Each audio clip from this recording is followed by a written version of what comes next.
Welcome to the Deep Dive, where we take your sources and really pull out the core insights. Exactly. Today, we're diving into a market report focused on something, well, kind of mundane, something you probably interact with every single day without a second thought.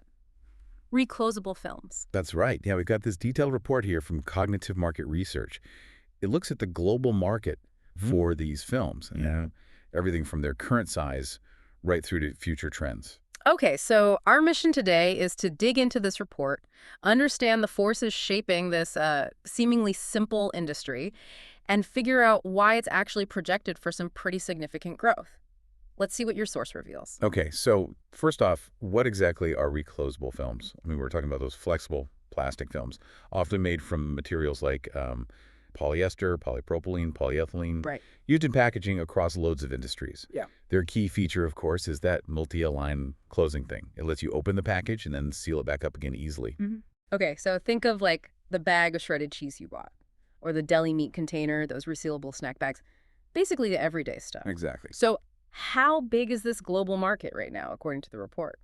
Well, the report estimates the global market size in 2025 at just under 157 million US dollars.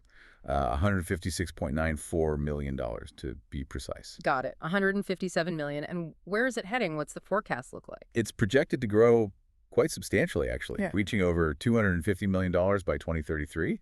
So that's $253.939 million. Wow. Okay, that's a significant jump in, what, less than a decade. Yeah. What does that translate to in terms of a compound annual growth rate, the CAGR? That growth represents a pretty solid CAGR of 6.2%. That's from 2025 right through to 2033.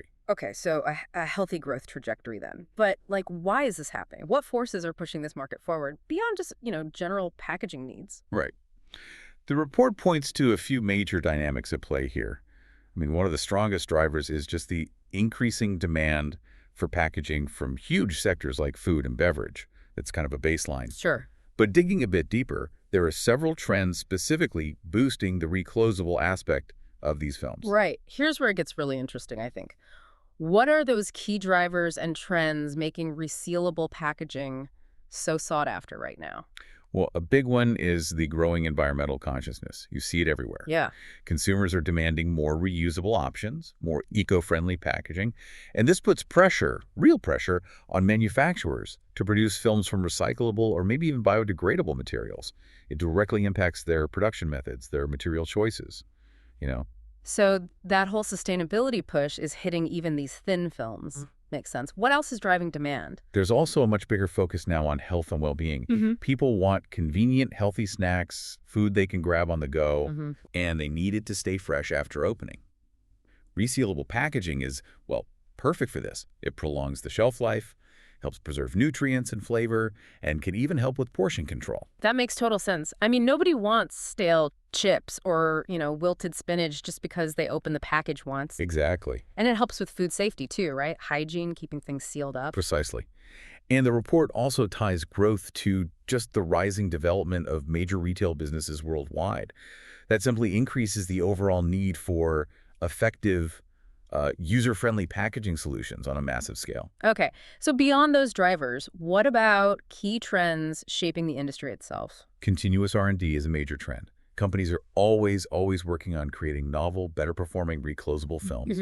And kind of hand-in-hand with that environmental driver we talked about, there's a really significant and quick transition happening towards using recyclable and reusable film materials. And yeah, we can't forget the elephant in the room for pretty much all packaging these days. The huge rise of e-commerce. Absolutely. Yeah. Couldn't ignore that one. Online shopping requires packaging that's not just sturdy enough to survive transport, but also really easy for the customer to handle once it arrives. Right. So resealable films, especially ones with tamper-evident seals, they offer security during shipping and then convenience upon delivery. Think about getting a bag of coffee beans online, for instance. Yeah. You want to know it hasn't been opened, Yeah. right? And then you want to be able to reseal it properly to keep it fresh. Right. That consumer experience when it lands on your doorstep is so key, not just getting it there in one piece. And the report mentioned a trend towards transparent packaging. Yes, exactly. Growing adoption of see-through packaging is another trend. Transparency kind of signals quality, especially with food, and it improves product visibility on shelves, obviously. Reclosable films can provide this transparency. And while, Developed regions like North America and Europe have led the way on this. The report says APAC and the Middle East are catching up fast. Okay, so we've got these strong forces. Sustainability, health trends, e-commerce, transparency, all pushing things forward. But markets always face headwinds, right? What's holding back growth or restraining it in this sector? The report definitely highlights a few significant challenges. Firstly, cost. Cost can be a major barrier. Okay. Reclosable films, they often involve higher material costs, higher manufacturing costs compared to, conventional packaging. Implementing the necessary technology and equipment, that requires substantial investment. Which can be tough for smaller players, I imagine. Exactly, especially for smaller businesses. And even advancements that improve performance, they can sometimes increase production costs too. So cost is a significant hurdle. It is. And another restraint is just the sheer number of options and alternatives available out there. It's a really crowded market space. Choosing the right film can be complex. Okay.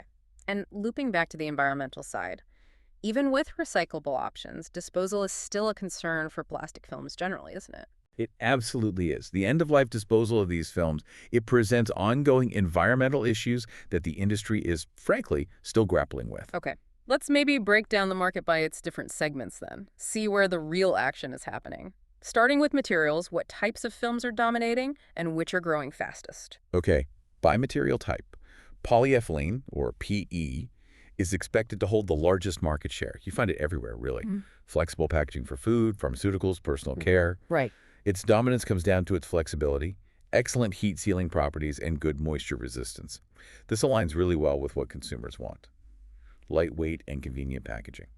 And the material type seeing the fastest growth? That would be polyethylene terephthalate, PET. It's growing rapidly. Why? Yeah. Because of its superior strength, its clarity, and excellent barrier qualities. Those are critical for extending shelf life. So it's getting really popular for high-performance food packaging. Think fresh produce, prepared meals where you need visibility and preservation. Plus, its high recyclability fits perfectly with that whole environmental trend we discussed. Makes sense. Okay, moving to peel strength. How easy the film is to open. What's most popular there? Well, maybe unsurprisingly, easy peel films hold the largest share. Consumers really prioritize convenience. Yeah. Especially in food packaging like dairy or ready-to-eat meals.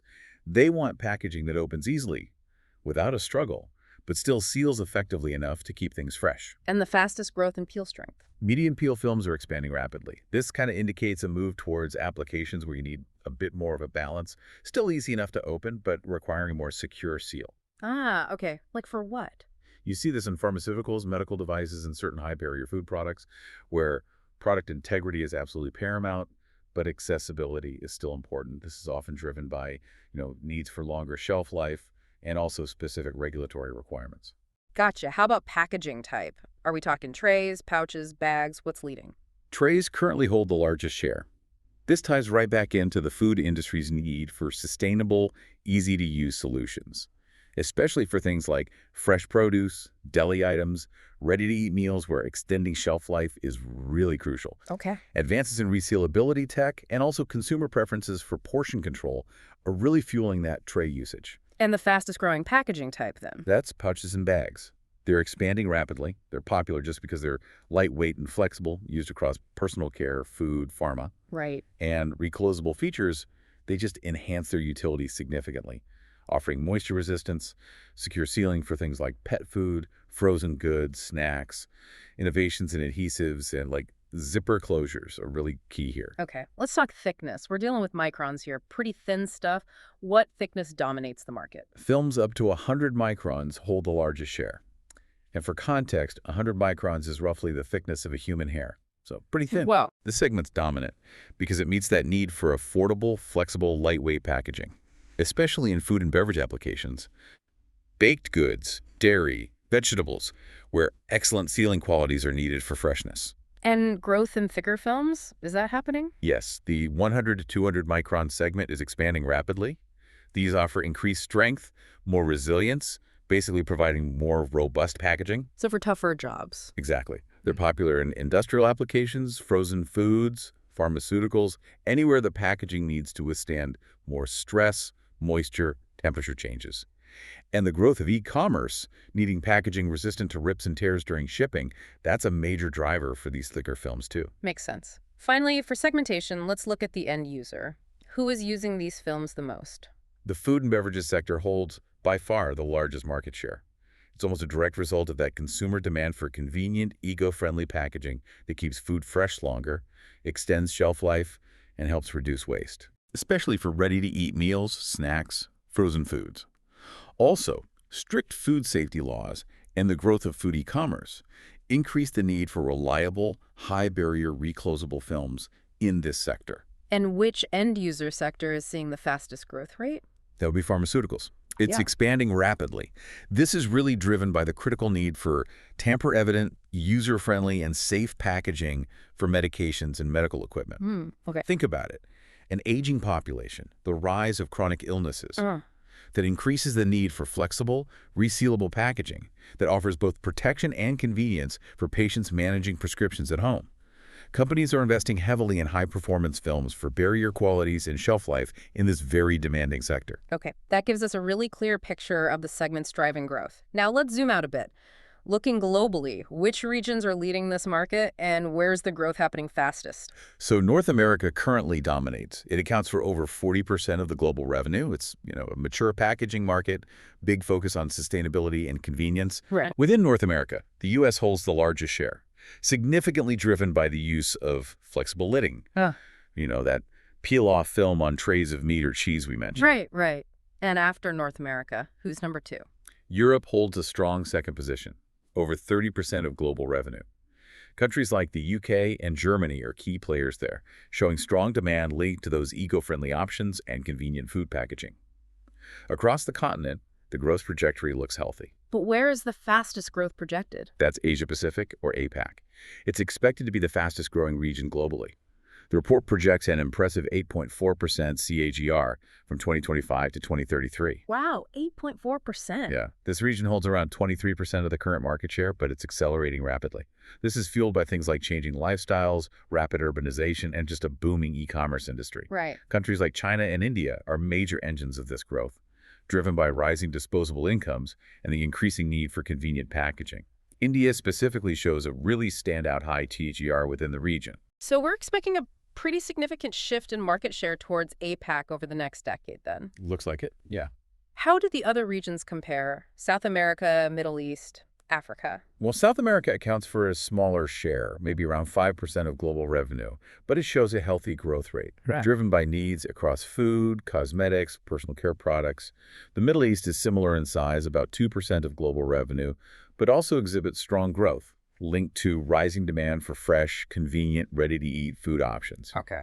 Africa holds the smallest share, around 1% of global revenue, but it's also projected for solid growth, driven by the need for more convenient packaging, although specific country growth rates can vary quite a bit within the continent. Okay, that paints a clear picture of the global landscape. Moving on to the competitive environment. Is this a market with lots of small players, or is it dominated by a few giants? The report indicates it's pretty much dominated by a few major corporations. The source lists key players like Coverers Holdings, Stratex Group, Bergafol, Plastipil Hazaria Company, Parkside Flexibles, DowDuPont Amcor, Berry Global Group, Sealed Air Corporation, Winpac. Quite a few big names. Okay. And how do these companies compete? How do they maintain their dominance? They use various strategies. Continuous product development is key. Forming alliances, mergers, and acquisitions are common, and focusing on regional expansion. They really rely heavily on strong client relationships, their technological expertise, extensive distribution networks, and of course, their established brand reputation. Any recent examples of their activities highlighted in the report, like deals or new products? Yeah, the report notes a couple. In September 2021, STEPAC and BASF collaborated on developing recyclable, easy-peel films directly addressing that environmental driver we talked about. And in October 2020, Terephthalate launched an innovative PE resealable solution. It's called Sealfane, designed to retain its adhesive power even after being used multiple times, which highlights that focus on convenience and performance. Interesting. Now, the report also mentions considering broader economic or political factors. For instance, it notes outlining the impact of, quote, Trump's tariff war. What Yeah. does it say about that? How does it handle that kind of thing? Right. So the report mentions that it covers how factors like Trump's tariff war could influence the market landscape. It does this by looking at potential policy shifts, tariffs, changes in supply chains, regional implications, tax reforms, even investor sentiment, environmental policy changes, and shifts in consumer behavior within, a politicized market. Great. It doesn't actually go into the specific findings on those impacts in the text we have here, but it does highlight that the report considered these as influential factors on the overall landscape. Understood. So the report indicates these potential factors were analyzed as part of understanding the whole picture, but without taking any side on the political views themselves. We're just reporting what the source includes in its scope. Precisely, just stating what the report covers. Okay. So to kind of wrap up this deep dive into the reclosable films market, we've seen a market that, while maybe seemingly simple on the surface, is actually on a pretty significant growth trajectory, projected to expand by over 6% CAGR through 2033. Yeah, and the growth is really being driven by these evolving consumer demands, convenience, health, sustainability, and it's amplified significantly by the rise of e-commerce.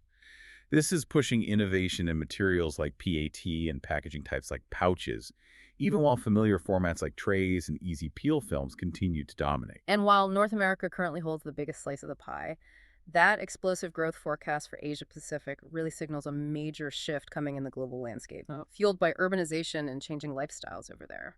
Exactly. And despite the challenges, like cost and disposal concerns, the major players are clearly investing in R&D and collaborations to try and meet these evolving demands. So what does all of this really mean for you, the listener? Well, maybe the next time you grab a bag of snacks or a container of deli meat or even open some medication packaging, take a moment to think about the technology and the market forces behind that simple little resealable feature. Yeah, this deep dive really shows us how our own habits as consumers, combined with technological advancements and even global economic trends, are directly shaping the packaging that touches our lives pretty much every single day. It really makes you wonder, doesn't it? I mean, if this technology is evolving so rapidly now, could future reclosable films play an even bigger role in tackling some of the major challenges we face? Could they, say, significantly reduce food waste on a global scale?